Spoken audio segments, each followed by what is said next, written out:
Olá, boa noite a todos. Eu me chamo Iago Figueiredo, sou advogado, mestre em Direito Constitucional, especialista em Direito Tributário pelo IBET. É uma honra dar início a essa tributação em perspectiva.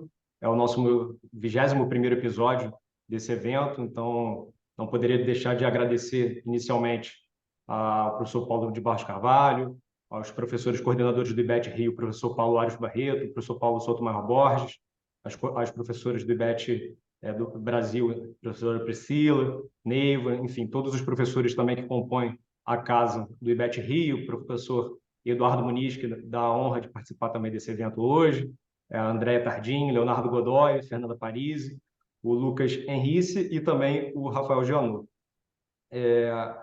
De início, eu gostaria também de ressaltar que esse é um programa do IBET Rio em conjunto também com o projeto de monitoria, que vem sendo apoiado pela coordenação. Então, são dois projetos importantes no âmbito da nossa pós-graduação, que tem o objetivo tanto de inserir os alunos nessa perspectiva do tributação em perspectiva, além de trazer os egressos para apoiar também a pós-graduação em curso. Em relação ao evento de hoje, a gente vai fazer um pouco diferente dos últimos que a gente veio realizando. Vou apresentar os palestrantes já de início, porque a intenção é a gente fazer um bate-bola desde a primeira apresentação. Então, o tema que a gente vai abordar hoje é sobre as subvenções para investimento, especialmente a partir da medida provisória a 1185, que foi aprovada agora em agosto de 2023, que a gente está tendo todo dia uma novidade em razão do avanço do governo em relação a temas da tributação. Então, todo dia a gente vai dormir com a expectativa do que vem para o próximo dia, e não poderia ser diferente em relação a essa MP que impacta de sobremaneira as empresas que possuem incentivos fiscais. Então, as palestras contaram com o Eduardo Muniz, que é sócio do escritório Brigadão do Estrado, o BDE. Ele é mestrando pela USP, professor do curso de especialização do IBET, é membro do Conselho Consultivo da BDF.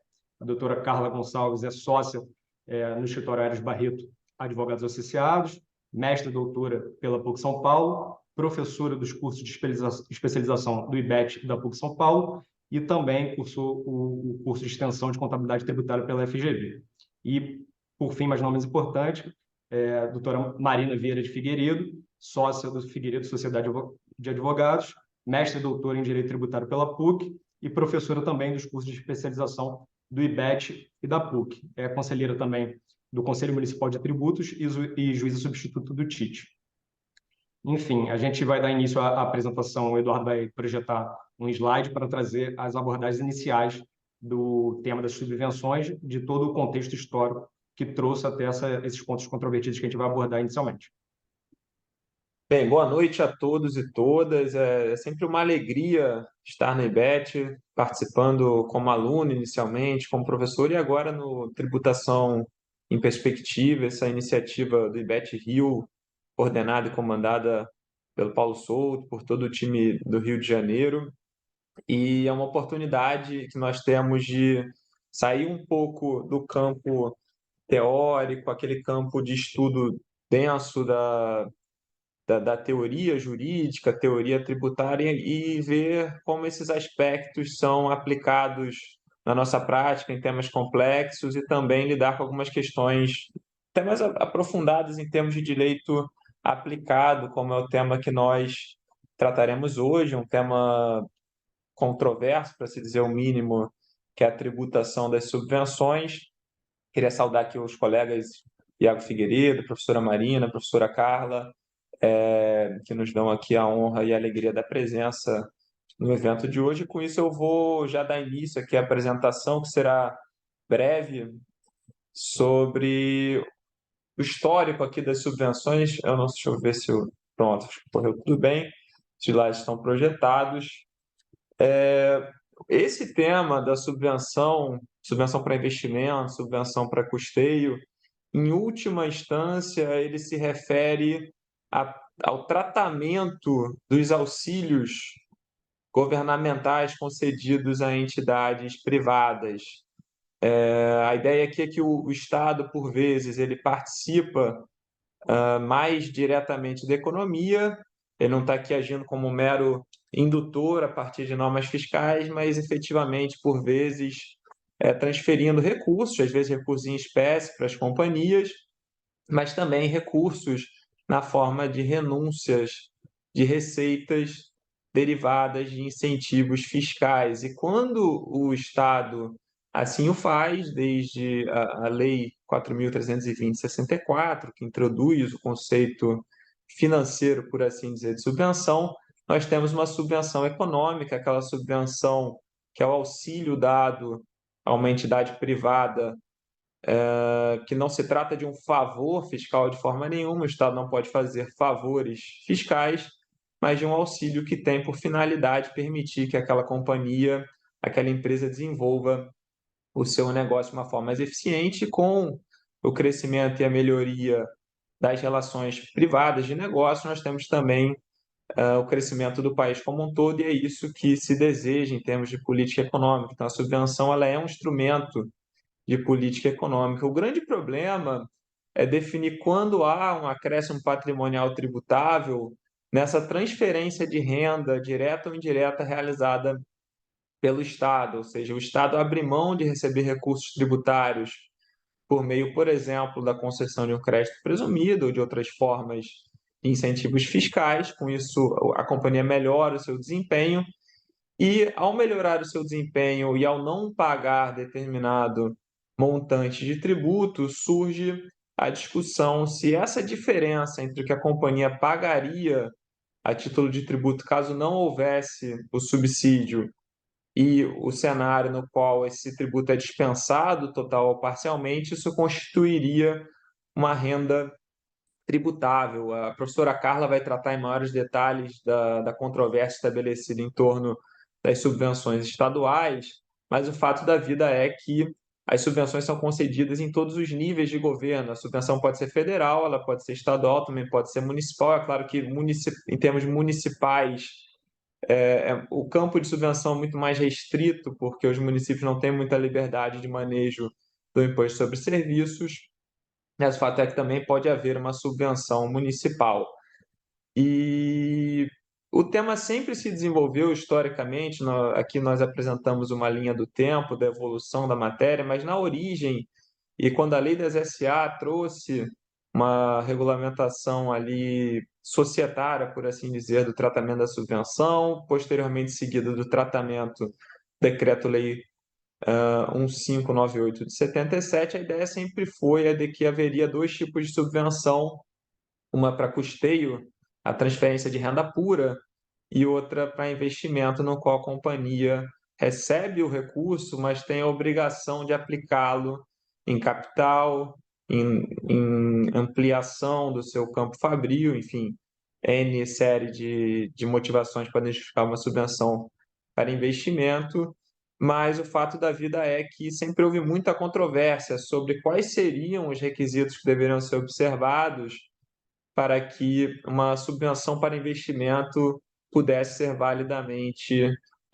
concedida. Então, você tem todo um contencioso que se estabeleceu no âmbito do CARF sobre o tema, até o momento em que, mais para frente, né, houve uma lei complementar, que a Carla também vai tratar em mais detalhes, que, de certa forma, equiparou as subvenções estaduais à subvenção para investimento, então deu uma nova roupagem para o problema.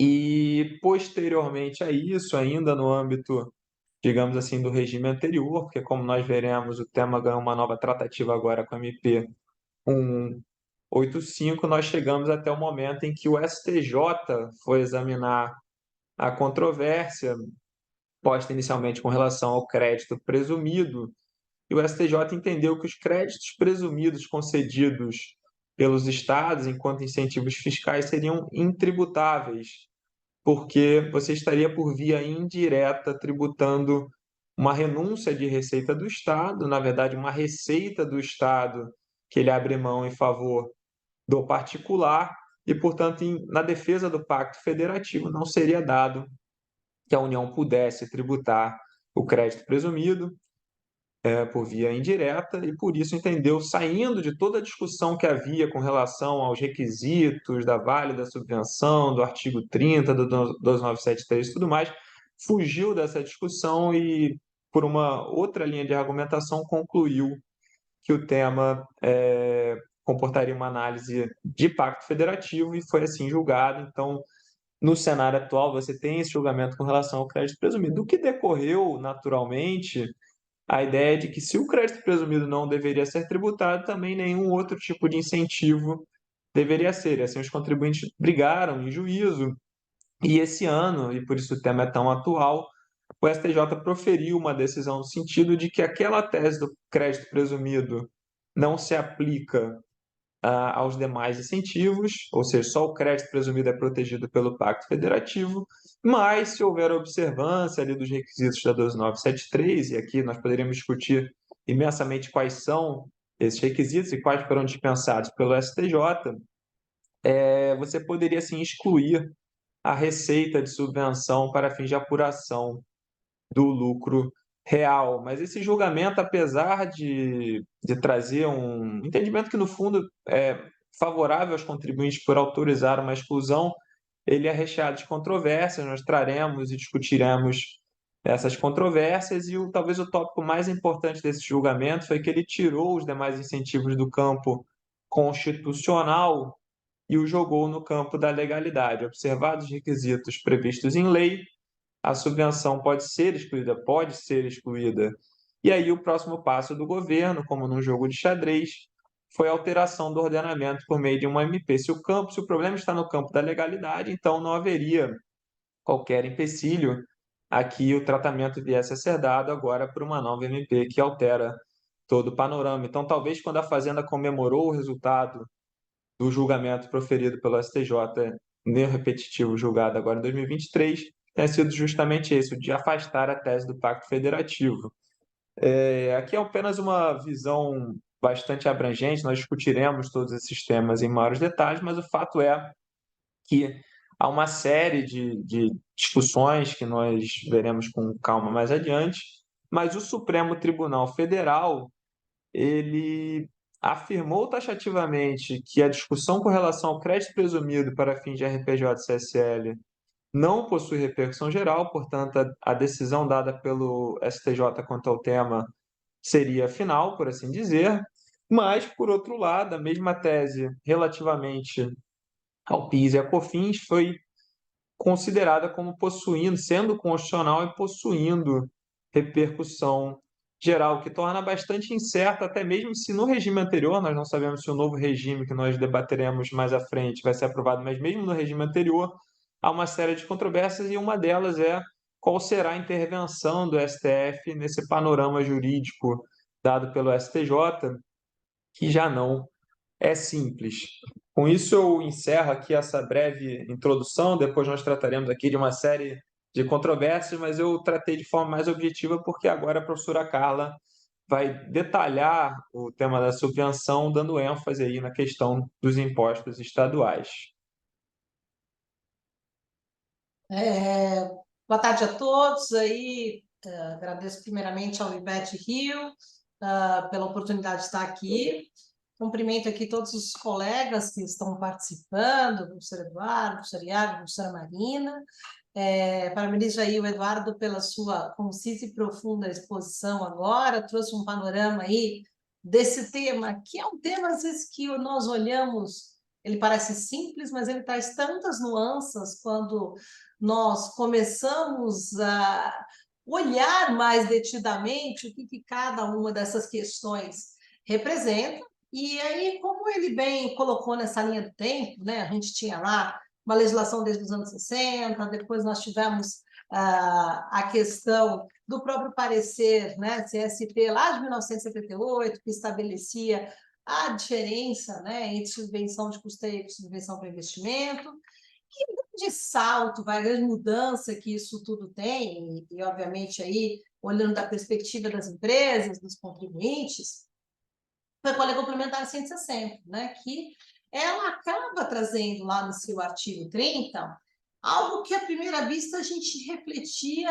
se ela continuava falando somente sobre os incentivos que a gente chama para implantação ou para ampliação, né, dos estabelecimentos, É importante aqui a gente ter uma noção do que isso, nesse ponto, né, e aí muitos dos incentivos estaduais, eles vêm nessa toada, no sentido de que determinada empresa que se instala em uma localidade brasileira, às vezes uma localidade que tenha menos recursos, enfim, ela tem um tipo de incentivo, às vezes é crédito incremental, às vezes é um crédito presumido, e aí tem uma série de incentivos que a gente olha para cada estado da federação e podemos identificar esses incentivos. E eles vêm, obviamente, atrelados ou à implantação de um estabelecimento industrial ou à ampliação desse estabelecimento nessas localidades. Então,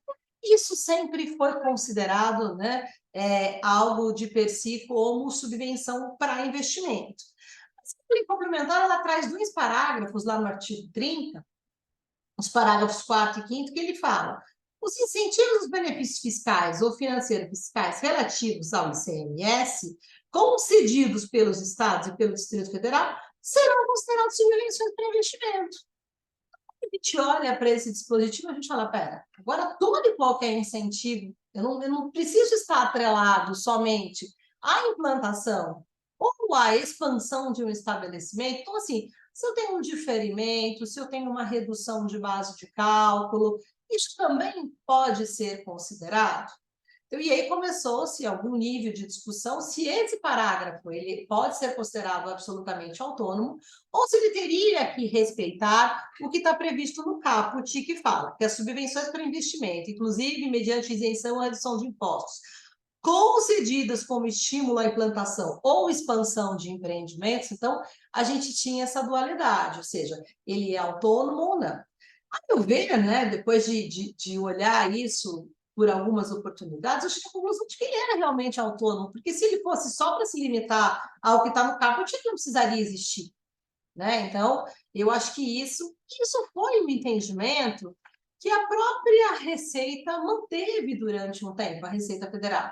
Porque aqui, note-se, nós estamos falando de incentivos de cunho estadual, cujo reflexo é numa tributação federal, na base calculada do imposto sobre a renda. E aí a mudança começa a acontecer para valer com a solução de consulta COSIT 145/2020, onde efetivamente a Receita Federal ela passa a estabelecer que só pode usufruir desta dedutibilidade, desse ajuste de base, quando eu estou olhando para o incentivo de ampliação ou expansão de estabelecimento. Então, a gente volta para aquele conceito original e arraigado de subvenção para investimento. Não mais aquele conceito, entre aspas, por equiparação, que o parágrafo 4º trouxe ao artigo 30 da lei complementar 160. Né?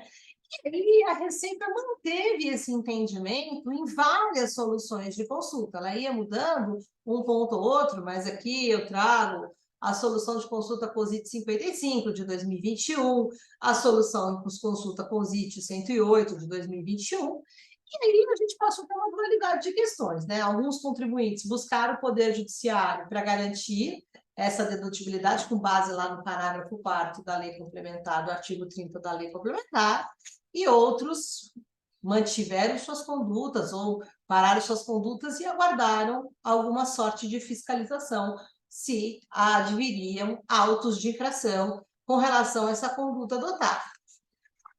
E o tema, obviamente, vai ganhando proporções, e esse é um tema que eu diria que chegou rápido no STJ, né, com essa nuance. Ele foi afetado rapidamente a um repetitivo, e que até o Eduardo mencionou aí na sua exposição. E foi uma decisão que talvez, eu não sei, os nobres colegas, mas para mim me deixou com mais dúvidas do que solucionou questões, né? Com o que ela trouxe lá no seu conteúdo de significação. Então, veio esse repetitivo, que está pendente de embargos de declaração, aliás, vários embargos de declaração, e não sem antes a gente ter olhado para uma situação até praticamente inédita. A gente tinha uma decisão do Supremo Tribunal Federal falando para não ter a sessão do STJ, né? Então, foi uma questão, e aí depois acabou se permitindo julgar, aí se julga, não se proclama o resultado, enfim, foi o que aconteceu nessa, foi uma decisão do ministro André Mendonça no RE 835818. Então, o STJ acabou julgando a temática, excluindo a questão do crédito presumido, tá? Do ICMS, que até o Eduardo trouxe, ou seja, a questão do crédito presumido continuou, entre aspas, intocada. Mas eu vi uma notícia esses dias que o STJ está pensando afetar em repetitivo essa questão. Por quê? Porque há embargos de divergência, que não são vinculativos. Óbvio, traduzem o entendimento da primeira e segunda turma, ou seja, da primeira sessão, mas não tem os efeitos do repetitivo. Então, já está pensando em trazer isso para o repetitivo. E aí ele traz, obviamente, a gente fica com a sensação de que esses benefícios podem ser aproveitados, mas não com uma clareza. Mas ele traz um outro ponto, e acho que a Marina vai comentar um pouco, né, nesse exaurimento aqui, que ele vai tocar sobre um ponto que diz respeito à subvenção para investimento, mas era um ponto que não era o cerne da discussão, que era a própria questão de aplicabilidade dos recursos que eu tenho da subvenção para investimento. Né? Então, ou seja, é óbvio, se você está tendo uma subvenção, você tem que aplicar nas atividades que eu tenho no dia a dia, da empresa industrial, enfim. Mas, muitas vezes, é muito difícil uma correlação real a real com relação a isso, né? Por mais que eu tenha uma contabilização, não é absolutamente um toma lá da cá, que eu posso, eu tenho 10 de subvenção e eu investi 10, né? E, às vezes, isso também tem uma questão, eu tenho um investimento concentrado no início, na implantação ou na expansão, e aí, obviamente, essa subvenção ainda não fez jus a isso. E essa decisão do STJ, ela traz para mim um motivo preocupante de tocar nesse ponto que não era o cerne dessa decisão. Né? Então, eu acho que isso foi um ponto relevante. E já me encaminhando para o final aí dessa breve explanação, no meio dessa acalorada discussão toda, a gente tem a edição do MP 1185, que diz vamos acabar com tudo isso aqui, vamos resolver o problema, vamos revogar o artigo 30, que é o causador de todas essas questões, vamos criar, né, uma nova sistemática, e aí me preocupa, e aí obviamente eu vou deixar aqui ao debate desse colegiado, me preocupa exatamente o seguinte ponto. Quando eu estou falando para quem efetivamente fez uma expansão, né? Porque, primeiro que esse MP já limita a expansão ou a implantação, né? A gente acaba com aquela questão toda dos outros benefícios, né? Estaduais, como o diferimento, como qualquer um deles, mas eu tenho uma regra do jogo que eu construí o meu projeto de expansão, o meu projeto de implantação com base nessa regra do jogo. E agora? Tenho totalmente outra regra do jogo, no meio do caminho. E aí?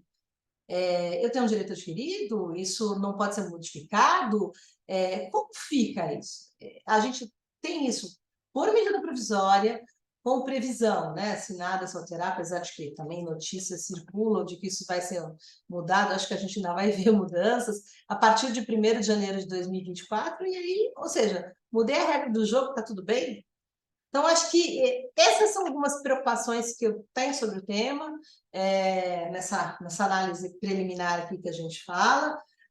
A mudança, ela é muito significativa, né? Eu acho que foi um tema que ficou durante um bom tempo quieto, depois a lei complementar veio para melhorar o tema e, a partir de 2020, as soluções de consultas, depois o próprio julgamento do STJ e agora a MP 1185 acabam dando um total outro contorno distinto para essa questão. Então, essas são as minhas considerações iniciais. Perfeito, professora Carla, excelente apresentação. Só para avisar também a todos que estão nos ouvindo, eu vi que o Murilo apresentou uma pergunta aqui para a gente, eu vou deixar para encaminhar ao final, para que a gente responda em conjunto com aqueles outros questionamentos que a gente fez, para que a gente possa responder todas ao final, tá? Então, quem quiser também ir fazendo outras perguntas no grupo, aqui no chat, fica à vontade que a gente vai tentar responder ao final. E aí eu passo a palavra para a professora Marina para apresentar a segunda parte da apresentação. Tiago, obrigada. Eu queria saudá-lo e saudar o Eduardo, Carla, os demais integrantes aí da nossa mesa, né? Quem está nos acompanhando, agradecer o IBET Rio de Janeiro pelo convite. Ainda mais para falar, já deu para perceber, né? Que o que não falta é coisa para a gente conversar aqui. O duro é se dá tempo, né, de falar de tudo isso. Mas, enfim, eu acho que o Eduardo fez um ótimo apanhado aí de tudo que já aconteceu. A Carla destacou alguns pontos importantes. Eu também, eu não pretendo me repetir, eu vou fazer alguns destaques aqui que eu entendo que ainda são importantes, mesmo com o MP. Aliás, eu achei engraçado, né, a Carla falou, agora a gente tem MP que mudou tudo. Vamos ver até quando, porque a gente está falando de medida provisória. Ainda tem que ver se essa medida provisória vai se manter e o que vai acontecer, né? Porque supondo que ela caduque, ainda tem que ter, aí a gente vai ter que ver qual vai ser o regime aí de transição de novo, né, para o regime anterior, que por sua vez está longe de ser resolvido.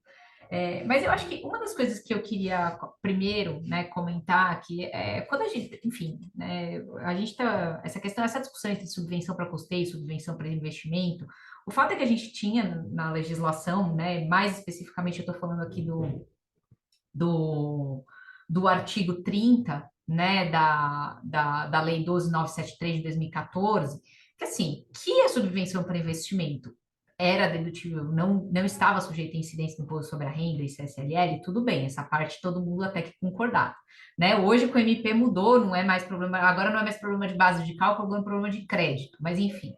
Mas até aí estávamos muito bem. Só que aí começou-se a discutir o que afinal era subvenção para investimento. E como o Eduardo pontuou, como a Carla pontuou, sempre, né, se vinculou essa ideia de subvenção para investimento com a ideia de a gente ter um fomento para a implantação e expansão de atividades econômicas. Só que a Receita Federal ela foi um pouco mais além, porque além de exigir, né, ela falava, bom, subvenção para investimento é a implantação e expansão da atividade econômica.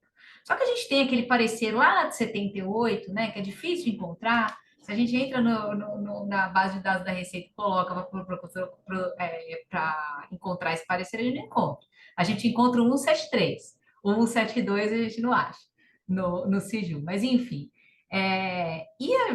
notava-se ali que como é normal, né, no âmbito, enfim, do fisco federal, é que começa se falando, olha, para ter uma subvenção para investimento, eu preciso estar falando de um estímulo para expansão e implantação de empreendimento. Mas, para que isso se qualifique como um estímulo para implantação e expansão, aí eu tenho que preencher uma série de outros requisitos. Então, tinha uma previsão, né, de que, olha, eu preciso ter uma efetiva intenção de fomento do ente, né, que está concedendo a subvenção, efetiva aplicação da subvenção. Veja que esse problema dessa aplicação, né, que o STJ falou no tema repetitivo, já vinha lá atrás falando sobre isso, aí falava entre sincronia, recebimento e investimento. O que eu quero dizer é o seguinte, eu estou resumindo muita coisa aqui, mas o fato é que para além da dificuldade, né, em falar o que efetivamente está destinado à implantação ou não, porque, como a Carla mencionou, então eu vou lá e eu tenho um diferimento.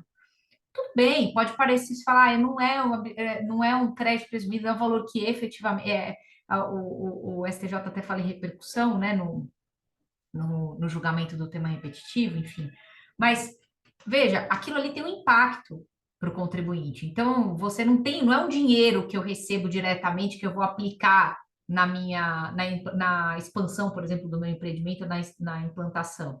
Então, sob o viés do que a Receita Federal entendia, tudo isso lá no começo, tá? Eu estou falando antes de lei complementar, basicamente a gente não tinha quase nenhum incentivo, né, se enquadrando nessas condições. Não é à toa que se a gente for fazer uma pesquisa no CARF, por exemplo, eu não estou falando de jurisprudência de hoje, eu estou falando de jurisprudência antiga, ou a gente vai ter um número enorme de decisões tratando desse tema, eu não estou nem entrando no mérito se elas são favoráveis ou desfavoráveis ao contribuinte, mas demonstrando que o contribuinte tinha uma dificuldade enorme de enquadrar qualquer tipo de incentivo, seja crédito presumido, redução de base de cálculo, diferimento, ou que seja, como como uma subvenção para investimento, e isso eu estou falando do ICMS, mas também vale para incentivos no âmbito federal, por conta desses outros tantos requisitos que a Receita colocava para que a gente pudesse falar numa subvenção para implantar ou expandir o empreendimento.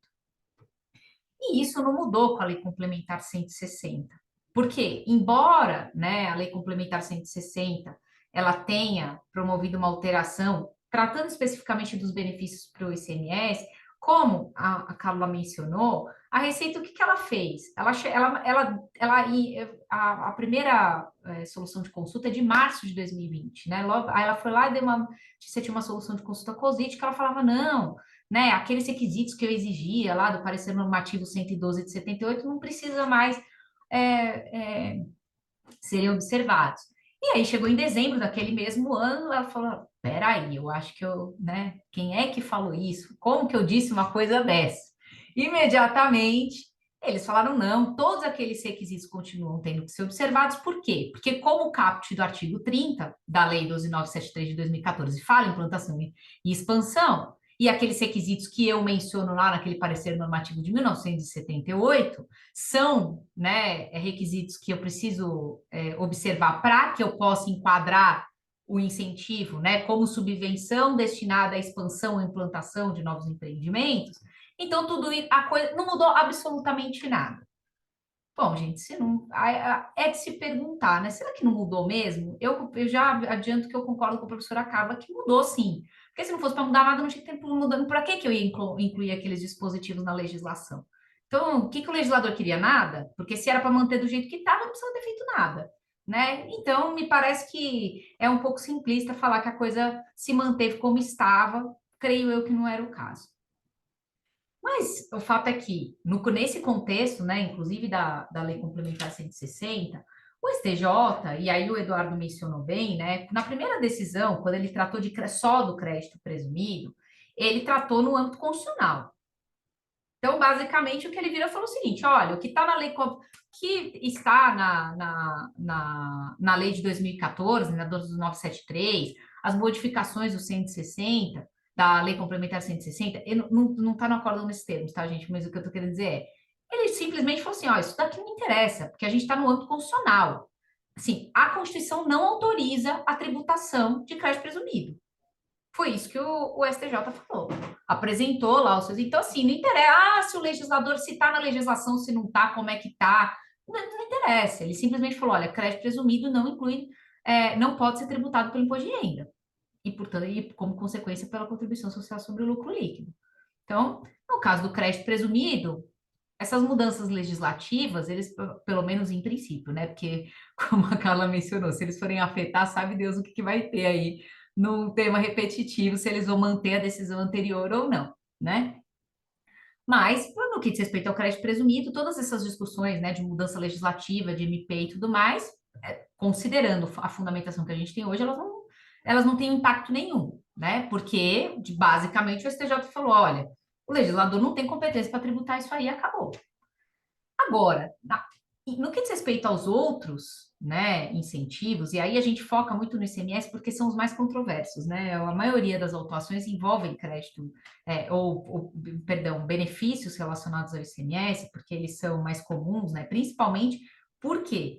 Porque a gente tem muito benefício fiscal relativo ao ICMS para implantação e expansão de empreendimento, né? Porque a gente tem incentivo no âmbito federal, mas eles não são incentivos muitas vezes destinados, ou pelo menos que eles não são claramente destinados à implantação ou à expansão de um empreendimento. No caso do ICMS, a coisa muda completamente de figura, porque a gente tem lá algumas, por exemplo, a gente tem alguns programas, né, em estado, inclusive a guerra fiscal existe por causa disso, porque eu quero atrair novas empresas, eu quero que as empresas que estão aqui expandam para ter mais, para aumentar empregos, enfim, no estado onde o benefício é concedido. Então, assim, é mais fácil visualizar essa questão e, portanto, aumento contencioso, né? E, assim, o STJ, e aí eu já passo para comentar a decisão do STJ nova, agora eu estou falando da decisão do repetitivo, né, nova de 2023, eu sei que ainda tem embargo de declaração e tudo mais, mas essa decisão me causou um pouco de espécie. por N motivos, né? Eu não vou nem... Assim, começa que a gente tem a professora, a professora Regina, eu vou chamar de professora, né? Foi minha professora, a professora Regina Helena Costa, ministra Regina Helena Costa, ela era relatora do caso do crédito presumido. E ela, inclusive, ela fez alguns apontamentos aqui, mas ela participou desse julgamento. Mas é curioso notar, assim, no próprio acórdão, a própria ementa, e não é à toa que tem embaixo de declaração, porque, assim, eu vou citar pequenos trechos da ementa. Por exemplo, quando ele fala da possibilidade de exclusão de benefícios fiscais. Então, primeiro, aí começa que se técnico conceitualmente os benefícios fiscais de ICMS de espécies diversas do crédito presumido não podem autorizar a dedução da base de cálculo dos tributos federais, e RPJ e CSLL, a lei permite que a referida dedução seja promovida desde que cumprido os requisitos previstos lá no artigo 10 da Lei Complementar 160 e no artigo 30 da Lei Lei Ordinária 12973 de 2014.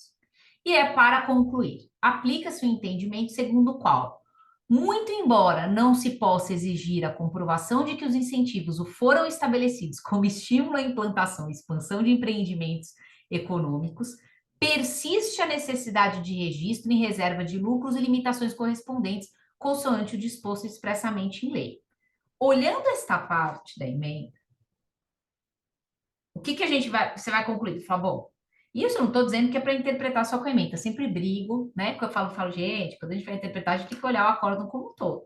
Mas veja que a emenda é um índice, né, para tentar entender o que o STJ concluiu nesse julgamento, e a gente já começa a ter um problema, porque nessa parte, o que eu entendo? Eu falo, bom, então, peraí, eu não preciso, não se exige comprovação de que eles foram estabelecidos para implantação e expansão de empreendimento. A única coisa que eu preciso comprovar é que está na reserva de lucros e que ele tem a necessidade de reserva de lucros e limitações correspondentes que estão lá na lei, né? Que diz respeito a para onde que vai, etc.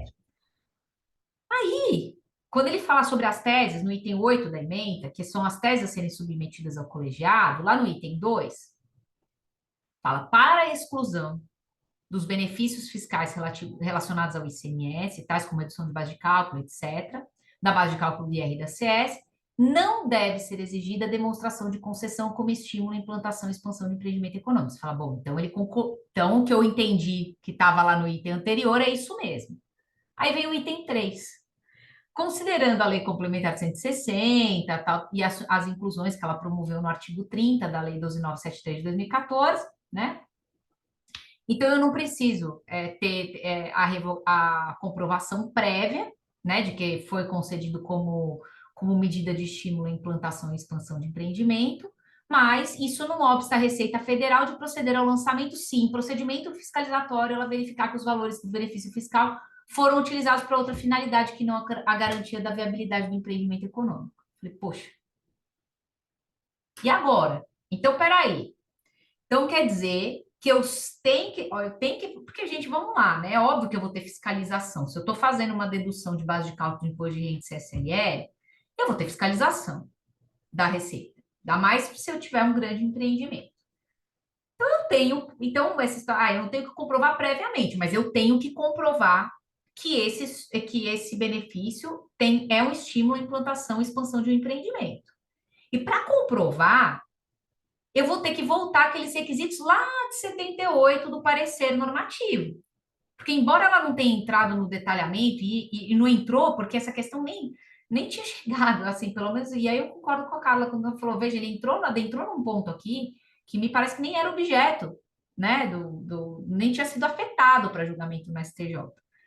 Que é o que é que eu tenho que comprovar, né? Ou seja, o que em termos de prova eu tenho que apresentar para demonstrar aí que isso aí que esse benefício está destinado a fomentar a implantação e expansão de empreendimento. E aí a gente volta.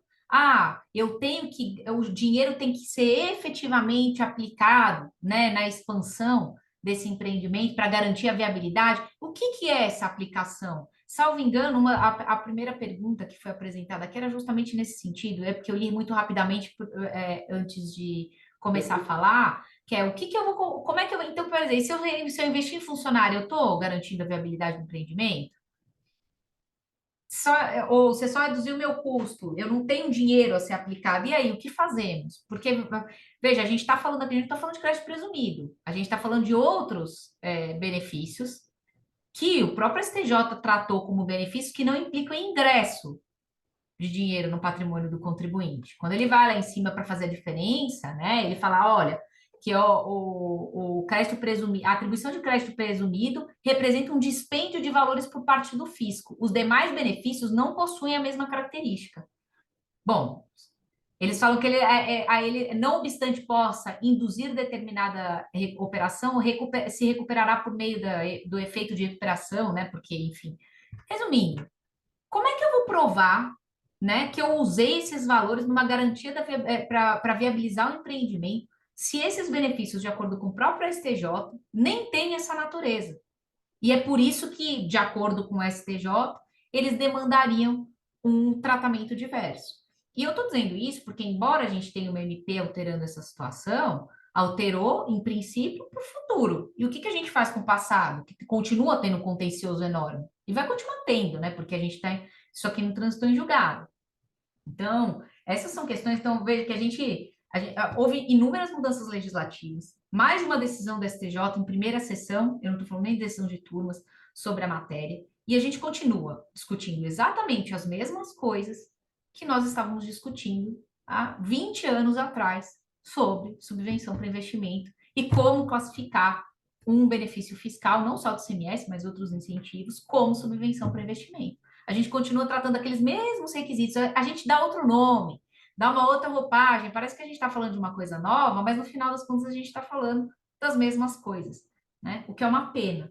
E aí, para concluir, eu não quero passar do tempo aqui, e até porque a gente tem várias perguntinhas aí que a gente quer discutir, né? Eu acho que, assim, a medida provisória, ela realmente trouxe uma diferença enorme, né? Porque ela mudou completamente a discussão. Em primeiro lugar, porque a gente não tem mais uma discussão de base de cálculo. E isso é relevante, né? Agora a gente está tratando de concessão de um novo crédito para o contribuinte, para que ele possa compensar ou fazer um pedido de restituição, ressarcimento, né? E, enfim, em dinheiro. A segunda coisa é que antes a gente estava tratando dessas hipóteses de fiscalização posterior. Então, eu pegava, fazer uma dedução de base de cálculo e depois era fiscalizado. Agora, a MP está tratando de prévia habilitação. Então, para eu poder aproveitar, para ele poder me dar o crédito, aqui eu estou falando não dos créditos de ICMS, ou seja, eu estou falando do crédito que é do fiscal, né, que é decorrente aí do recebimento de uma subvenção para investimento, eu preciso ser previamente habilitado perante a Receita Federal. Ou seja, na verdade, a gente criou o que antes era, né, o procedimento posterior, vai ser prévio a qualquer reflexo na apuração dos tributos. E mais, né? Aí a gente continua com os mesmos problemas envolvendo o preenchimento dos requisitos, porque, como a Carla mencionou, agora ele colocou claramente lá que é para implantação e expansão de empreendimento, coloca os requisitos, enfim. Né? A gente continua com a mesma discussão sobre um viés diferente, agora a gente não vai ter mais uma redução de base, a gente vai ter um crédito fiscal. De se ver as cenas dos próximos capítulos, né? Aliás, de se ver se a CMP vai se manter, né? Para ver se a gente vai continuar discutindo isso, se é crédito e tudo mais. Eu vi aqui que acabou de apontar uma pergunta: o que é a natureza desse crédito? Eu não sei nem se a gente vai conseguir receber esse crédito a tempo, se a CMP vai durar até lá. Mas, enfim, eu acho que nós ainda temos muitas discussões. A gente ainda tem a gente tem um horizonte grande. O que eu quero dizer esse problema está longe de ser resolvido, né? A gente tem, sob o viés da arrecadação, né? O governo quer resolver hoje, ou seja, ele quer que ninguém tenha uma dedução de base de cálculo e não vai conceder crédito fiscal para ninguém, né? Se o andar da carruagem for o mesmo que a gente teve até hoje, é essa que vai ser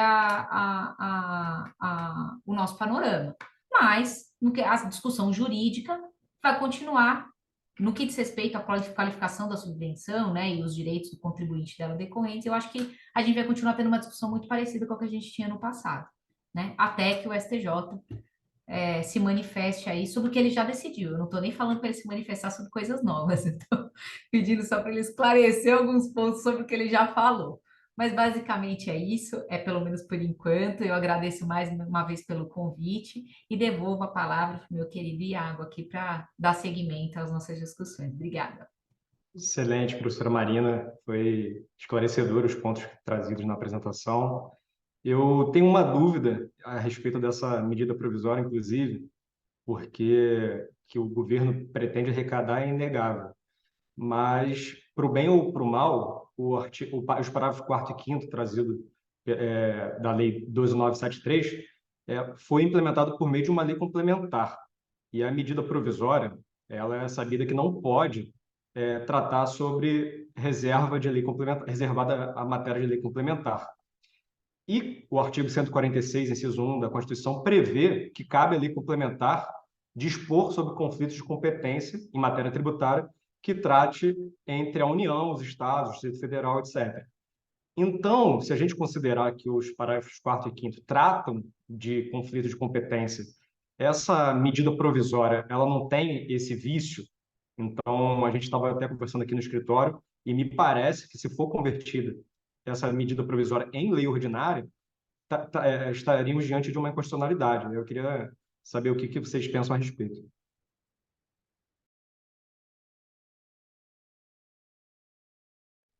Não sei se a Carla quer falar primeiro, mas você tem razão, Iago, é verdade. A gente ainda nem comentou, ainda tem a questão formal, né? Nossa, a gente está falando da matéria, ainda tem a questão de forma.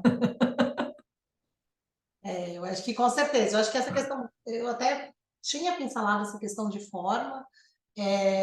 Acho exatamente que eu diria que tem esse vício de inconstitucionalidade. Eu não sei se o conflito de competência, talvez eu não sei se eu enxergaria exatamente um conflito de competência aqui, porque cabe a lei complementar os conflitos de competência em abstrato, né? Por isso que é essa norma geral. Eu não sei se eu enquadraria no nível do conflito de competência, mas se eu olhar puramente para o veículo formal da introdução da lei, eu acho que a gente poderia enquadrar isso, a menos que se venha uma saída, igual a gente viu lá no passado, né, com a questão da lei da COFINS, né, que ela diz que foi uma autolimitação, mas ela era lei complementar, né, quando se julgou a ADC número 1, que era uma lei complementar, mas que ela era materialmente ordinária. Então, a menos que a saída que se busque, se houver, né, essa conversão dessa medida provisória e da forma como está posta, enfim, porque a gente desconhece como isso vai acontecer, se isso vai se tornar um projeto de lei, depois o que vai acontecer. Eu entendo particularmente que sim, teria esse problema, mas a gente ainda segue em várias discussões. Bom, Iago, só um rápido comentário.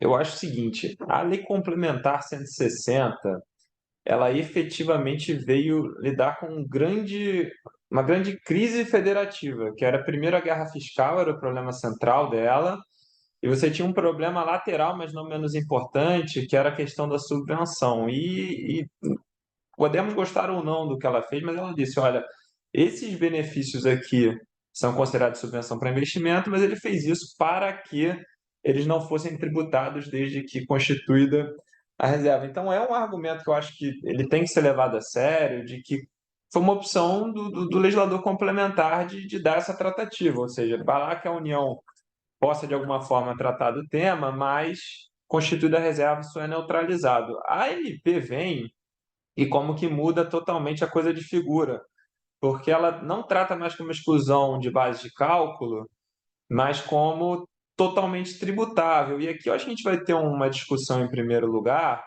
se as subvenções para investimento, as verdadeiras, elas, na qualidade de transferências de capital, constituem acréscimos tributáveis em primeiro lugar.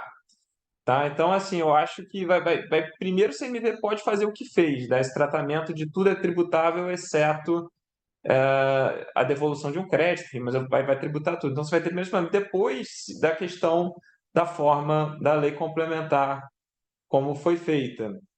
Tá? Mas essa discussão certamente vai surgir. No primeiro momento, a discussão, o feeling geral foi, não, isso aquela discussão da COFINS Sociedade de Advogados, isso é tema de lei ordinária, sempre foi tratado dessa forma.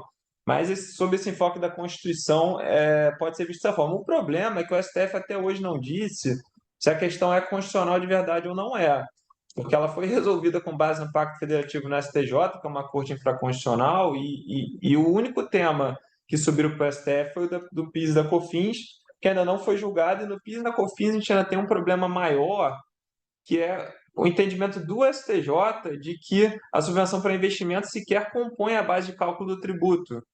Então, a lei não poderia mandar algo entrar na base de cálculo do tributo se ela não poderia compor em primeiro lugar. Então, enfim, realmente a MP vai trazer grandes discussões aí para a gente, manter diversão. Perfeito, Edu. E outro ponto que a gente estava discutindo, que é também objeto de um questionamento, é se a partir da medida provisória, essas controvérsias jurídicas que foram abordadas anteriormente, elas já estariam resolvidas ou a MP vai superá-las? O que vocês estão compreendendo a respeito disso? Se terá um novo panorama jurídico ou, por exemplo, esse julgamento da STJ deverá ser observado para fins de afastar a incidência para o crédito presumido?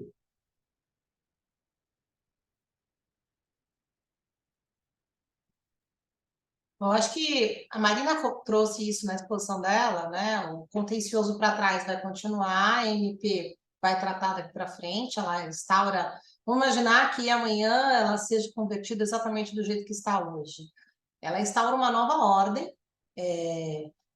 para benefícios já existentes, mas o contencioso que está para trás, ele fica.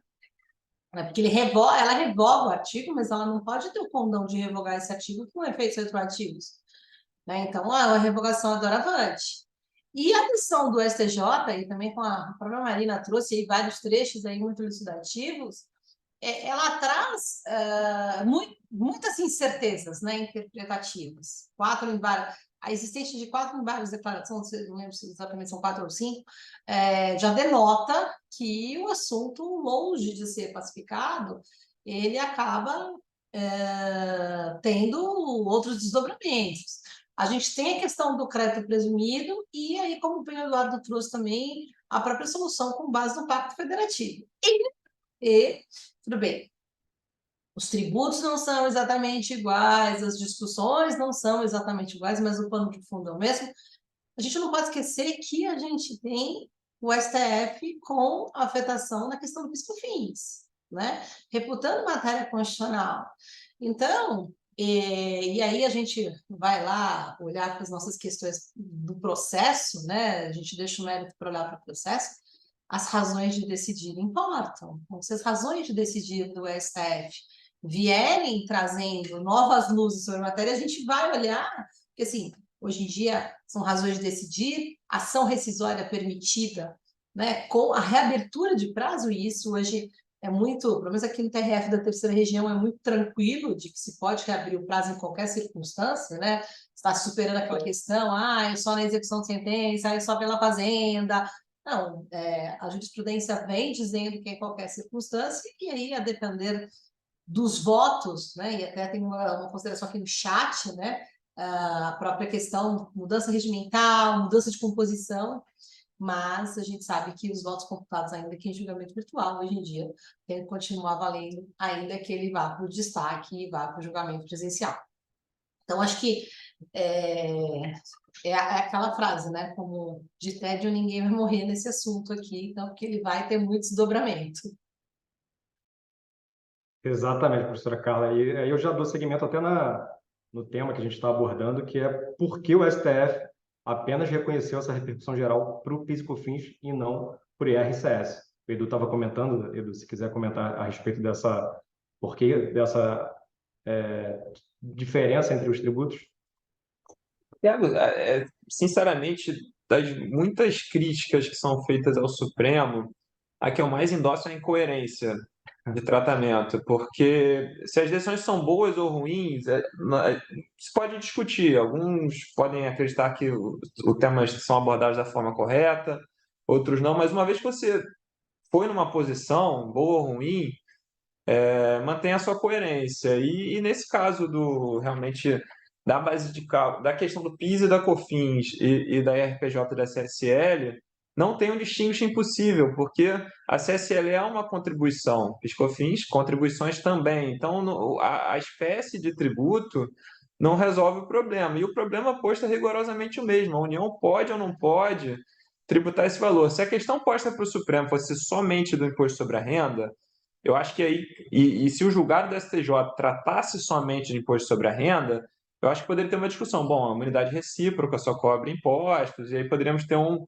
distinguish impossível. Mas como tem a contribuição social sobre o lucro, eu não tem como dar uma tratativa diferente. Ou o tema tem repercussão geral em todas as suas camadas, ou ele não tem. Tá? E esse é o problema do casuísmo no julgamento, entendeu? Não tem uma reflexão mais aprofundada no primeiro momento. Depois, quando o tribunal percebe a relevância do assunto, ele tenta corrigir julgando agora o PIS e COFINS. O problema é o seguinte: o julgamento do PIS e da COFINS vai impactar necessariamente a discussão do Pacto Federativo, porque se eles entenderem que não há proteção, o STJ vai ter que reexaminar. Bom, se não há para PIS, COFINS, há para a CSL, portanto, e o imposto sobre a renda, será que entra nesse julgado? Daí aquela ideia do contencioso circular, onde as coisas nunca se resolvem porque as decisões dos tribunais superiores voltam para os próprios tribunais superiores depois para um reexame. Perfeito, Edu. Eu concordo plenamente. Acho que essa incoerência traz uma insegurança tremenda e mais motivo para a gente continuar no contencioso. Isso Em tem se relação... tornado desculpe, Aaron, só tem se tornado uma tendência, né? A gente tem visto muito isso. Selic o Supremo julgou, mas depósitos judiciais ele não julga. E, inclusive, Marina, também nós temos um colega da academia que está escrevendo uma tese de doutoramento sobre exatamente esse ponto dessas diferenças, né? Ou seja, por que eu tenho assuntos análogos e parte aceito para o julgamento em via da repercussão geral, e parte somente fica no âmbito do STJ, não se reconhece essa repercussão geral. Outro tema, muito análogo da Selic, foi a questão das aplicações financeiras, os fundamentos eram muito próximos e não se reconheceu a repercussão geral e assim por diante. Então, é que o Eduardo trouxe essa questão de um contencioso circular mesmo. E às vezes ele circula em esferas diferentes, sem que a gente consiga que ele circule nas esferas adequadas. E, Carla, vou pedir licença para fazer um comentário, porque assim, quando eu escrevi o doutorado, né, agora a gente denuncia a idade, foi antes do Código de Processo de 15 não estava em vigor ainda, mas eu já tratava, e eu parei na parte da dificuldade de interpretar os precedentes que são considerados vinculantes, porque a gente tem uma dificuldade, né, porque quando você olha razões de decidir, as razões de decidir de um não combinam muito bem com a do outro, né, e assim... E também não combina muito bem com a ementa. Só que hoje, assim, a gente ficou numa situação pior, porque é o que a gente está conversando. A pessoa não reconhece a repercussão geral de um caso, reconhece do outro. Aí, só que os dois, a decisão de um vai impactar na do outro, aí tem que ver o que o STJ vai decidir, se vai. Ou seja, a situação está longe de ser resolvida. É uma pena, né? Porque a gente, assim, eu lembro quando imagina, quando eu me inspirei lá para escrever doutorado, eu falei, poxa, né, todo mundo aí falando, né, repercussão geral, repetitivo, isso aqui vai resolver na sua vida. Pois é, né, o tempo passou, a gente... Dista disso, né? Pois é. Também esse problema do julgamento, porque você tem dois momentos do julgamento, da afetação e o do mérito, né? E um julgamento irrefletido na afetação, ele gera tanto problema quanto o do mérito, né? Complicado. Esse é um ponto relevante, Gerardo. Os precedentes que são escolhidos para serem afetados. Porque essa seleção é extremamente importante, porque também a repercussão geral, apesar de ter um efeito vinculante, ela não pode fugir dos limites da lite. E aí, se você não coleciona, né, se não coleciona um, dois ou três precedentes que abordam todas as razões de decidir, a gente acaba não podendo ter um julgamento. Era foi a história dos depósitos judiciais. Não, mas os depósitos aqui não estavam no precedente. Foi a história da compensação à trava dos 30%. Então, eu acho que isso é importante, ou seja, a correta identificação dos precedentes traz, assim, na verdade, dos afetados, né, dos precedentes afetados. A análise é demasiadamente importante aí nesse sentido. Perfeito. Excelente. a gente está vendo um movimento muito forte de alguns contribuintes tentando induzir junto ao poder público, enfim, em relação à própria Assembleia Legislativa do Estado, que consiga definir que o seu próprio incentivo de ICMS seja considerado crédito presumido. Então, vocês compreendem que há realmente que realizar essa diferenciação entre o crédito presumido e outros incentivos fiscais, como isenção, redução de base de cálculo, ou realmente quem tiver a marca lá de crédito presumido estabelecido pela legislação ou por algum ato infralegal vai ter vantagem em relação a uma possível decisão no Poder Judiciário. Essa é uma pergunta difícil de... Eu não sei nem quem vai querer falar primeiro. Eu já começou a falar, eu comecei a rir já. Eu falei, depende, né? Porque se a gente for pensar, para receita tanto faz, né? Porque assim, gente, o STJ decidiu a questão do crédito presumido em 17. Vamos lembrar que essa decisão é de 2017, é que o tempo está passando rápido, a gente não está percebendo. Mas a gente está falando de uma decisão de 2017. E até hoje, se a gente pega a COSIT de 2020, quando mudou lá o entendimento, falou que continua tudo igual. Gente, eles continuam entendendo exatamente a mesma coisa para crédito presumido, que você tem que observar os requisitos, tem que ser implantação e expansão de empreendimento, e eu tenho que mostrar a aplicação, onde que foi o dinheiro, a efetiva intenção de subvencionar, do ente que concedeu o benefício, e por aí vai, inclusive para crédito presumido. Então, assim, sob o viés de Receita Federal, e vamos falar de contencioso administrativo, estamos na mesma. No judiciário, eu acho que o nosso problema é que horas que a gente vai chegar no STJ. Por quê? Se eu entrar com ação hoje, aí a Carla e o Eduardo me corrijam se eu estiver equivocada. Se eu entrasse com ação hoje, o que eu ia dizer, falar, juiz, é o seguinte, eles decidiram isso aqui agora em 2023, mas eles excepcionaram o crédito presumido. Então, para o crédito presumido, a gente aplica lá a decisão de 17, e de acordo com 17, eu não tenho nem que discutir. O que está na lei não interessa, porque ele falou que não tem competência para tributar. Então, tá tudo lindo, maravilhoso. Se o juiz vai aplicar mesmo essa posição, eu não sei. Mas, né, pensando, por exemplo, hoje a situação seria essa. Agora, até isso chegar lá no Tribunal Superior, chegar no tribunal, na verdade, né, no Tribunal ACO, aqui, TRF, e depois chegar no STJ, quem sabe se o STJ não vai rever essa decisão? Eu acho que o receio é exatamente esse, né? Porque, apesar de ser embargos de divergência, não podemos esquecer que ele não é repetitivo. A embargo de divergência traduzia o entendimento das duas turmas lá em 2017. Então, hoje, as turmas têm outra composição. É lógico que a gente tem casos que eu não entendo porque que julga primeiro embargo de divergência e depois julgam o repetitivo logo na sequência, como foi o caso do PIS/COFINS da monofasia. Né? Ou seja, era a mesma composição, ia ser muito difícil que a gente tivesse uma modificação de entendimento, mas agora a gente tem uma composição diferente. Uma decisão, lógico, é uma decisão muito respeitada, você tem vários de divergência, os tribunais regionais vão se apoiar nisso. Agora, de fato, eu acho complicado. E tem um ponto, assim, o que é crédito presumido, né? Eu posso, por exemplo, se eu estiver diante de um crédito incremental, ele é um ICMS incremental, ele é crédito presumido? Então, eu acho que a gente tem questões que podem circundar isso, e eu lembro que, dentro dessa questão recentemente eufórica, o CARF está reconhecendo essa situação. Se a gente fosse olhar o que eram os benefícios que ele estava reconhecendo, era exatamente os PROADs da vida, os PROVINs da vida, e etc. Não era pura e simplesmente essa questão do diferimento, da redução de base. Então, eu acho que tudo isso, e aí como a Marina bem falou aí, a Receita continua falando, para mim pode ser crédito presumido, pode ser o que for. É implantação? É expansão? Beleza, você aplicou? Você contabilizou e etc. Tá tudo bem. Se não for isso, esquece. Não vai ter essa dedutibilidade.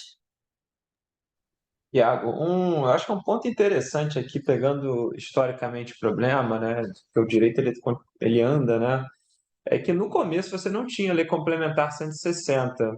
Então os estados eles queriam omitir os seus incentivos. Eu podia até dar um crédito presumido, mas ia ter uma lei, depois ia ter uma resolução do secretário de não sei lá o que que ia prever um mecanismo que não era de crédito presumido, mas é de estorno de débitos, que você...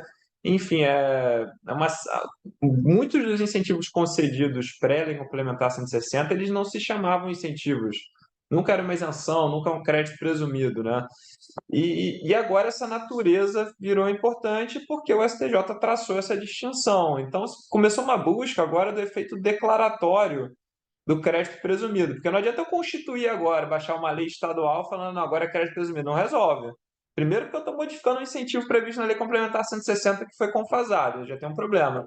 Depois, porque eu estaria constituindo essa situação agora. Então, só o que resolve é um efeito declaratório. E aí os tribunais vão ter uma missão complicada de examinar o que a Carla falou, que é um crédito presumido, que isso não é uma categoria jurídica clássica do direito crédito presumido, isso é um mecanismo mediante o qual você tem uma obrigação de pagar e você dá um crédito que entra na escrita e te dispensa parcialmente do pagamento em dinheiro com um crédito que não decorre da não cumulatividade, né? Então é uma situação complicada, mas assim, eu acho que realmente existe uma distinção do crédito presumido para, por exemplo, a isenção, porque enquanto no crédito presumido a obrigação de pagar existe e entra um crédito na minha escrita em nível de apuração que reduz o montante final devido em dinheiro, mas o débito ele está lá materializado, na isenção tem uma discussão muito mais vigorosa qual é a natureza dela, se ela é uma dispensa de pagamento, como pensava o Rubem Gomes de Souza, se ela mutila a regra matriz de incidência, como pensa o professor Paulo de Barro Carvalho, e com isso eu não tenho nem crédito tributário, nem obrigação em primeiro lugar, porque é adotada a teoria do professor Paulo de Barros Carvalho, que na minha visão aqui tem preponderado entre os juristas, né, depois da evolução que Souto Borges e esse refinamento, na isenção você não tem crédito, não tem obrigação. Então, reconhecer uma obrigação contabilmente, nesse caso, é muito mais difícil do que no caso do crédito presumido. Então, essas discussões laterais da isenção, por exemplo, elas estão engatinhando ainda, elas ainda vão ser estressadas no tribunal. E o diferimento? O diferimento, ele é subvenção? Depende, né? Depende do diferimento, que é um diferimento que dispensa o pagamento. Tem professores que defendem que o diferimento sempre equivale a uma isenção quando ele muda o elo da cadeia, por exemplo, o professor Chiesa, enfim, tem bastante discussão interessante aí para frente. Sem contar, né, do que o próprio STF também tem uma posição meio controversa. Porque, por exemplo, você falou, não é diferente de uma isenção. O STF, quando ele analisou a questão de crédito presumido, para ele autorizar a glosa parcial no destino, ele falou que crédito presumido é isenção parcial.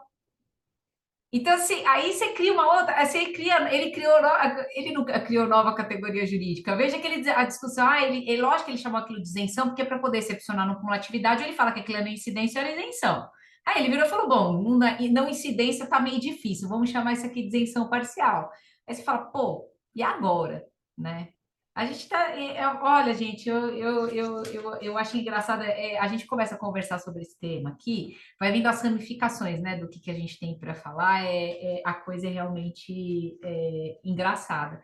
Eu posso aproveitar, gente, desculpa, é só porque enquanto a gente estava conversando aqui, agora eu consegui ver a pergunta do Murilo, é porque a gente estava falando sobre isso, que ele falou sobre a aplicação, né, da utilização dos recursos, que a lei, né, 12.973, quando ela fala em utilização dos recursos, ela fala em aumento do capital ou absorção de prejuízo. E isso é engraçado, porque olha que coisa interessante. Fala, eu só posso aumentar capital e absorver prejuízo. Só que se você for na Receita e falar que você só aumentou seu capital e absorveu prejuízo, ele fala que aquilo ali não é subvenção para investimento porque você não aplicou na expansão do seu empreendimento. Você só aplicou na expansão do seu capital. Então, é engraçado, assim, só para fazer aqui um comentário, né? Porque o Murilo falou, e aí? Eu posso aplicar em outras coisas? Bom, se a gente olhar o texto da lei 12.973, né, antes da revogação, que eu quero dizer, não podia. Agora, se a gente for olhar o que a Receita exige para classificar esses benefícios como subvenção para investimento, eu tenho que aplicar em outra coisa. Porque senão não é subvenção para investimento. E diga-se de passagem, essa é uma. E aí eu já aproveito para fazer um comentário que a gente estava falando, né? A coisa vai mudar com a MP? Bom, a MP, ela falou aqui que mudou o efeito, né? Então, antes eu tinha uma redução de base, agora eu vou ter um crédito fiscal. Mas ainda assim, para ter esse efeito, eu preciso ter uma subvenção para implantação e expansão de empreendimento. E a MP foi lá, regulou a coisa meio por cima e falou que quem vai regulamentar Receita Federal do Brasil. Então, aí o que que a gente vai ter? Não sei. É capaz da gente ter a mesma coisa aí de novo, né? Porque assim, utilizar só no aumento de capital e absorção do prejuízo, de acordo com a Receita, não tá. Isso aí não está aumentando nem expandindo empreendimento. Pelo menos se a gente for pegar o que eles já, os casos que eles já julgaram. Então, eu não sei o que que a gente vai ter aí no futuro próximo, né? Não sei se vocês concordam comigo, é porque eu fiquei aqui pensando, a gente está Eu falando sobre isso. concordo, Eu falei, inclusive, você Concordo falou também. sobre isso faz uns 30 dias aí, eu fiz uma defesa, né? Na verdade, já era um recurso, porque exatamente uma empresa foi autuada, era subvenção para investimento mesmo, não era, enfim, era uma expansão de estabelecimento. E aí, depois de tudo, exatamente a decisão da DRJ veio com esse ponto, mas aqui você não comprovou essa aplicação. E ela tinha feito um aumento de capital. Então, ou seja, no começo se traz uma coisa, depois se traz outra. Então, é difícil, há uma dificuldade gigante ali para você olhar para esse ponto do que a Receita efetivamente quer, ainda com o desdobramento do que você, entre aspas, eu não posso usar essa palavra lucrou, né? Mas o que foi de benefício efetivamente para a empresa que foi para uma determinada área se instalar nessa conformidade. O sistema do investimento ele é complicado. Primeiro, porque o repetitivo diz que é dispensada a intenção do legislador estadual de subvencionar. Então, ele não deveria. Esse recurso não tem destino, porque essa intenção foi, enfim, não seria necessária. Mas ele manda aplicar na atividade empresarial. Dúvida subsequente. Bom, fiz a reserva, tá? Fiz a reserva. Se eu capitalizar pela 12973, eu dei o destino correto. Só que isso não necessariamente quer dizer que aquele recurso foi usado naquela atividade incentivada, porque uma empresa grande ela pode capitalizar, o incentivo era dado pelo Pará, ela investe em São Paulo e vida que segue. Então, assim, muita gente falou, e eu tendo a concordar, mas é problematizável, pelo menos, se é por assim dizer, né? Podemos discutir, se a mera capitalização resolve a questão da comprovação do investimento naquele fim da norma. Porque capitalizar não quer dizer que eu apliquei os recursos no final das contas ali dentro daquela subvenção, mas estressando as opiniões de vários escritórios, né? Uma coisa que eu pesquisei bastante, em geral, os consultores estão nessa linha. Bom, botou em reserva, capitalizou, você resolveu o problema pela 12973, mas é o que ainda pode surgir discussão e por isso que teve embargo de declaração também com relação a esse ponto, né? Esclarecer o que é investir na finalidade incentivada, por aí vai. Porque você imagina a questão de absorção de prejuízo. Porque tá É. lá, fala, absorver prejuízo. Você fala, bom, se eu preciso aplicar para expandir ou para implantar, o que absorver prejuízo tem a ver com isso, né? É uma coisa. E tá na lei, não é nem que assim, Exato. estamos aqui falando que aplica o que está numa outra lei, por analogia. Não, tá lá. Ele fala assim: olha, ou você capitaliza ou você absorve prejuízo. Você fala, pô, então quer dizer que se eu absorver prejuízo, porque é uma coisa meio estranha, né? Enfim. Pelo menos considerando que a Receita vem entendendo o que é efetiva aplicação na implantação do estabelecimento e ou expansão. Se olhando hoje o que a gente tem, absorver prejuízo para a Receita não é isso. Aí, pelo menos assim, olhando os casos concretos, então não sei o que é, né? Mas tá na lei, é duro, né? É uma questão meio no mínimo estranha. Eu estava olhando aqui o chat, aproveitando que a Marina também já respondeu o Murilo, das perguntas que eu passei aqui o olho que não foram respondidas, acho que só a última aqui da Beatriz, que ela pergunta o seguinte: se a MP vingar, as novas regras vão valer para os créditos presumidos já existentes?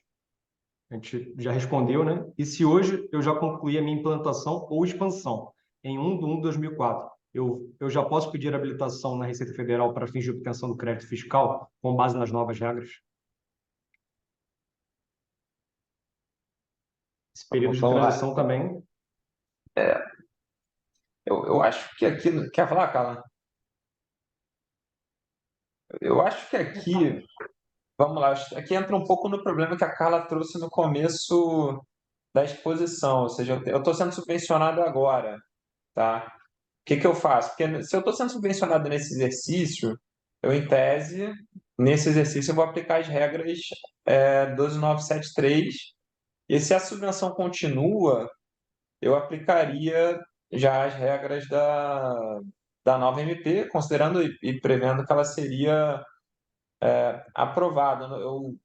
Eu penso dessa forma, acho que eu vou aplicar no exercício em que eu faria a exclusão, a regra que exclui agora, e se depois a regra entrar em vigor, eu trataria como crédito, mas crédito da receita de subvenção daquele exercício. Ou seja, a partir de 2024, aprovada a MP sendo ela válida, a essa receita de subvenção eu teria que dar o tratamento da MP, conforme competência, como receita, porque é um problema de receita, né?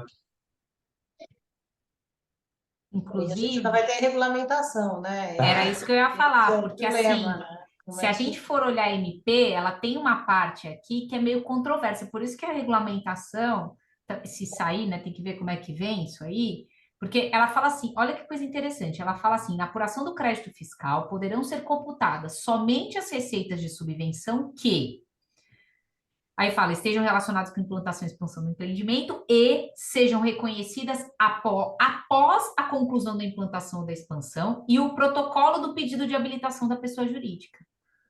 Aí eu fiquei aqui na dúvida, porque vamos lá, gente, se eu não tenho nem regulamentação hoje, eu provavelmente estou reconhecendo uma receita de subvenção e não estou habilitado na receita, porque eu não tenho como é que eu me habilito lá? Se a gente for aplicar isso aqui ao pé da letra, eu não vou conseguir a receita que eu estou reconhecendo agora, então a minha MP já está em vigor, vamos supor, vou concluir a implantação do empreendimento e vou continuar reconhecendo essa receita. Só que o problema é que eu ainda não tenho o protocolo do pedido de habilitação, porque não teve regulamentação, nem sei onde é que é o protocolo, para quem, que eu falo nesse protocolo, né? Então, olha que coisa complicada.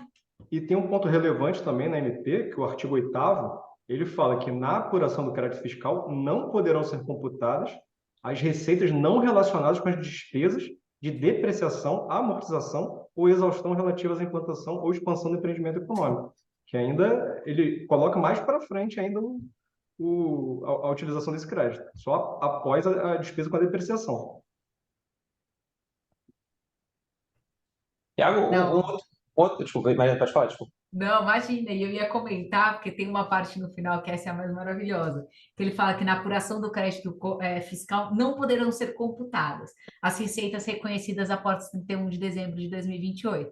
Ou seja, tem data para acabar o crédito, né? Ainda tem essa, que é lá no finalzinho. Eu achei essa é a melhor. Independentemente do seu prazo, que foi Para você implantar, para expandir, né? é isso, mas dependendo do prazo que eu tenho para implantar empreendimento, expandir, ou que seja, não interessa. Depois de 2028 eu também não posso mais, não vai dar crédito mais, não. Eu ia comentar um ponto, Tiago, eu sei que é um pouco batido a utilização abusiva da medida provisória, mas eu acho que nesse caso tem uma reflexão adicional, porque o IRPJ é um tributo que não se submete ali à noventena. Então, em tese, eu poderia, desde que aprovada a lei até o final do ano, ela valeria já para o ano que vem.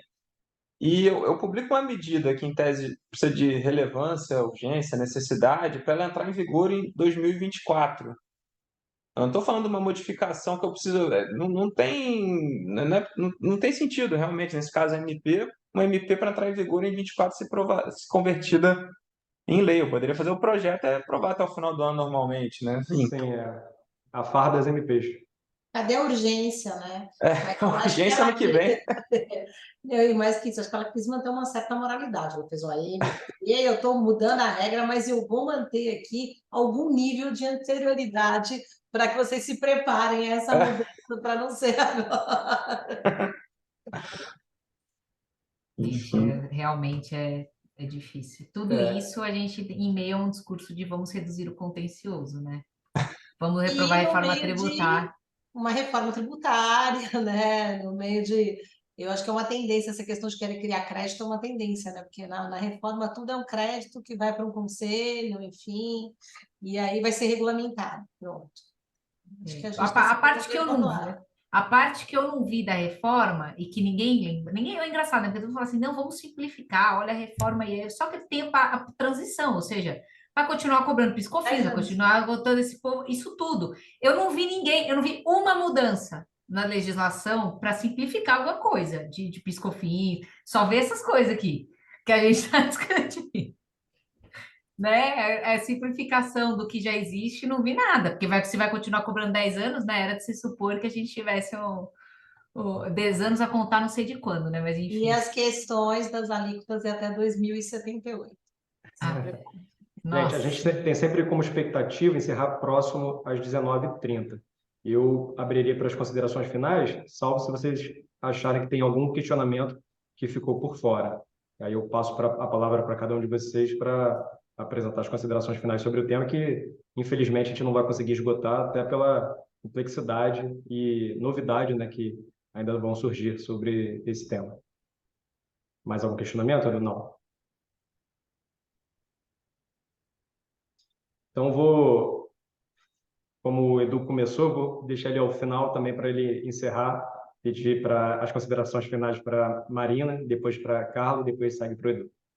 Por favor, Iago, Marina. eu não vou nem falar do tema central, que é a subvenção para investimento, mas da minha preocupação com o ajuste fiscal refletido, porque muitas vezes nós ouvimos que o governo tem que ser superavitário, que isso é o mais importante, mas isso não é necessariamente o mais importante. Um ajuste fiscal que ele traz esse tamanho de confusão com relação a tantas mudanças no mesmo exercício, ele traz tanta insegurança que ele não é o melhor caminho de nenhuma forma. É melhor ter déficit fiscal do que tratar os temas dessa forma, de forma refletida. São temas que são regulados como a subvenção há mais de 30 anos, e não é por MP que a questão deve ser endereçada, não importa a urgência da matéria. Então, isso me preocupa muito mais porque isso está se repetindo em todos os temas, né?